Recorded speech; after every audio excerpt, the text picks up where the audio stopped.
Welcome back, folks. Today we're going to talk about, well, one, we're going to change the time in our machine that we've got going on here, just date time.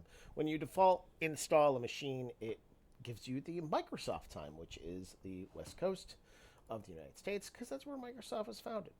So they think everybody's computer should start there. And it's totally okay that they think that, but it's not the case. Now then, let's take a look at computers. We talked already about a couple different things, but again, I got to start you all out from scratch. And even some senior technicians and senior people that I talk to don't necessarily know all these things. So it's great for a informant filler. All right, so let's go to one of my favorite websites, which is CPU Benchmark. It's right here. This is a great website, and to use this website, we're going to talk about another website, which is slickdeals.net. Slickdeals.net is a great website. If you've never been here, I'm really sorry because they have fantastic deals. These are determined and discovered by customers on the site. So there's food, there's banking stuff, there's computers, there's chargers, there's I've seen trucks come through here. If you wait long enough, there's going to be a deal, and that deal is going to be for you coming through on Slick Deals. But today we're going to focus on laptops and computers because this is a great concept in what is a modern PC and what do the rates going for and how do we look up multiple different processors. So we've got a bunch of laptops here. This is, you can see the date this is being filmed in, 9/15/24. And we can look up some of these processors. We can see what their performance is, and we can gauge them. So we'll just start right here. This is an i7 1360p. The beginning of the code is the generation.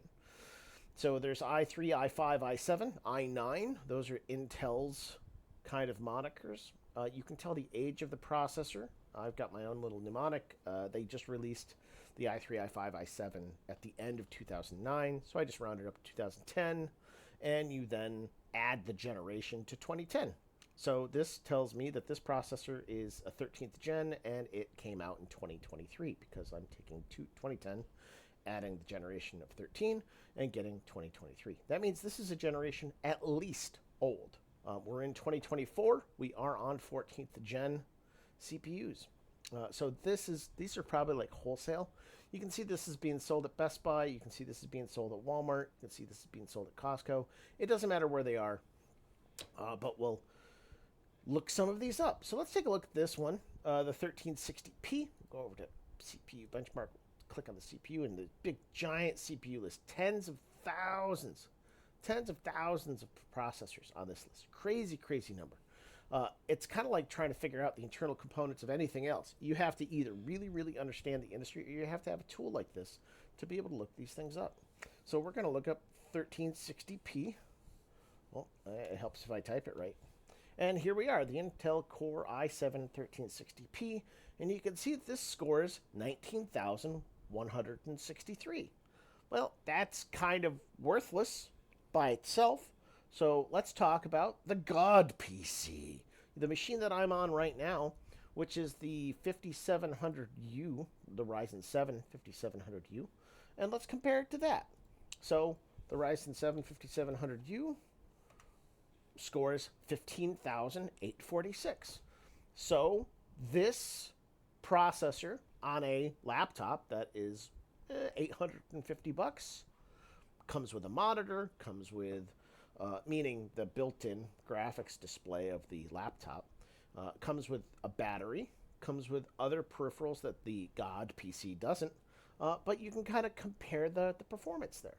So let's take a look at another one. We've got, this is the i7 1355U. What's the price difference between $240? We'll go the 1355U, and you'll see this is a 14,860 machine. This gives you an understanding of performance. This lets you know this is a better laptop than this. Even though the difference is 1360p and this is 1355U, you wouldn't really probably calculate that this is 25% better performance than this. Is that always going to be the case? No. Let's take this Ryzen 7 Pro 8840 HS. We'll just look up the 8840, and there it is in the list. We'll just hit that. That scores 28,000. That is more than, and if you kind of line that up, this is about twice the performance of this, and you can see it's about twice the price. Is that going to continue if we look this up? Will this suddenly jump, this processor here, the Ryzen 9 7945, jump to twice? Probably not, because if it's a Legion, it's probably a gaming machine, so there's probably a video card in here on discrete math. As a matter of fact, let's take a look. Yeah, this has got a 4080 in it. This is a machine. This is a beast. But let's go take a look at what that processor scores. 7945. Let's go look it up. 7945 HX. Oh, look at that. 54,000. That is, and it is almost twice the score of the other processor. So you're seeing a difference in price point. But let's go back a couple years. Or let's scale down to even cheaper. Let's look up some of these. The i3 1215, that's 12. That means it's a 12th gen. i3 1215. You see that this barely scrapes past the 10K mark. But what does 10K get you? Like, these are all just numbers. But let's take a look at some that are really, really down in the dumps.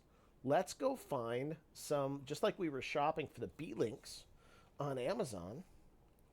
Let's go see what else we can find in the, because we had the God 57 PC. The God 57 is kind of a B-Link derivative.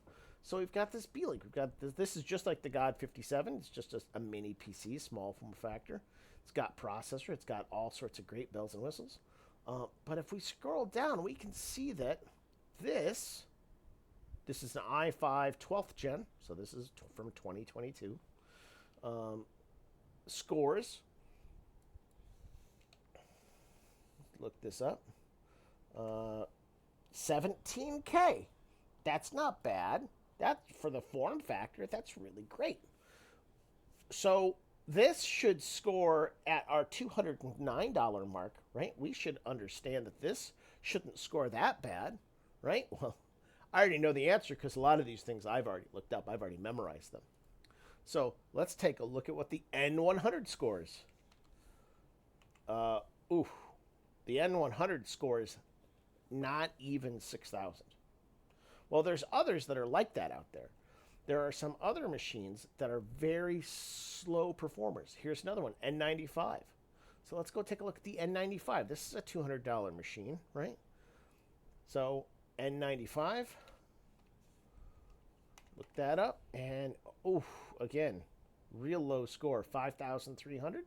But what does that equate to in modern technology? Or not modern times, but what could you have gotten away with? Well, we can just start searching in general for i7, and we can look at some of the older i7 performance numbers. So if there's no number in the front, that means it's from the first generation, and that means it's from 2010, 2009.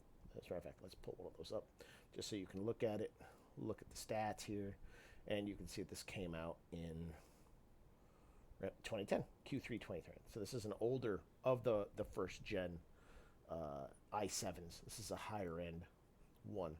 So if we start looking at some of the i7 performance numbers, or even the i5s, like standard i5 performance, just a standard machine, and we scroll all the way up, looking through all these i5s, you can see some third gens score 1,000, 2,000, 4,000. Third gen, right? That first number is a 3. We scroll down to fourth gen, we get a 3, still in 3 in the 4,000 territories. If we scroll all the way down, if we really hunt, we can find some higher end, real, anything with a K on the end. is usually a higher performing chip. But then you can still look at some of these. Like these are laptop. The ones that end with a U are typically laptop chips. So, this is an i5 5th gen, but it only scores 2500.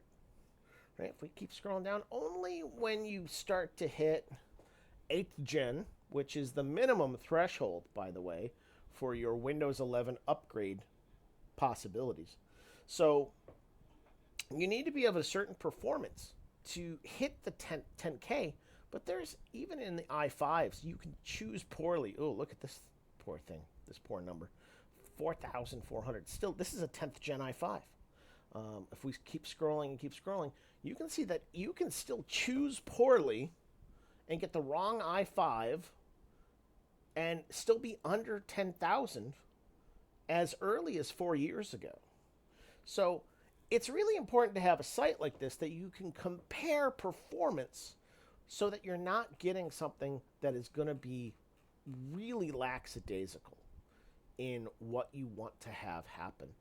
When you're hunting for these, when you're going out and you're trying to buy a machine or recommend a machine to a customer, this is where you really, really want to make sure the processor, you're typically, especially in a laptop, you can upgrade the memory, you can upgrade the hard drive probably. Not all the time. Some memory and some hard drives are burned into the board. You cannot upgrade them. Also something that you want to understand and want to know before you buy it. And you hand it to the customer thinking you can upgrade the memory or thinking that you can upgrade the processor, upgrade the memory or upgrade the drive, and you can't. They're locked in. Nowadays, all machines are coming with 16. We're kind of on the edge. 16 gigs. This is 32. We're seeing 8 gig phasing out. But if we look back at all these laptops, we can clearly see what is still currently selling. 16 gig. Not listed, not listed. We have to go click on all these to actually look in and get deeper. 32 gig for that laptop. This has 8. So they're still shipping machines with 8. This is a cheaper machine with that cheaper chip. So maybe people are trying to target the price point. This is probably also only got 8. Let's click on this from Walmart. Let's see what, 8 gigs. Let's see what this i7 1360p comes with. This comes with 16. So you're seeing your the typical performance are going to be chips that are coming into the range where you're seeing 16 gigs of RAM. And you're definitely seeing SSDs. I almost never see an actual HDD being sold with a machine anymore. It's extremely rare. But you can still find them in like all-in-ones or other machines that people might be buying that are really low-end systems. Let's take an entire desktop computer. Let's look at the desktop computers for sale. So here's one. 8 gig video card, 16 gigs of RAM. Got to be careful. We're getting to the point where video cards have more memory than basic systems come out of the door. Here's a whole desktop refurbished on eBay. What's it got? It's got a 5600G. It's got 12 gigs of RAM. So it's probably got an 8 gig stick and a 4 gig stick, or 8 gig stick and 4 gigs on board. Like the 4 gigs is soldered in and the 8 gigs is removable. That's I've seen that happen. So you're looking at this processor, and if we just we'll just go look this one up, 5600G, and this we would expect to be more upgradable because it's a desktop. And you see 5600G. This gets us to that 19,000 point of performance for a rather decent price. So we can easily get a good machine in here, and then upgrade functionality. Integrated AMD, no optical drive, so that's just probably an empty slot. And you can see all the ports it's got. Some USB Type-C, 5 gig data transfers on multiple of these ports and multiple of these devices. So HDMI, VGA. VGA is really probably never going to go away, to be honest. And a warranty, 2-year warranty. This is actually a decent box.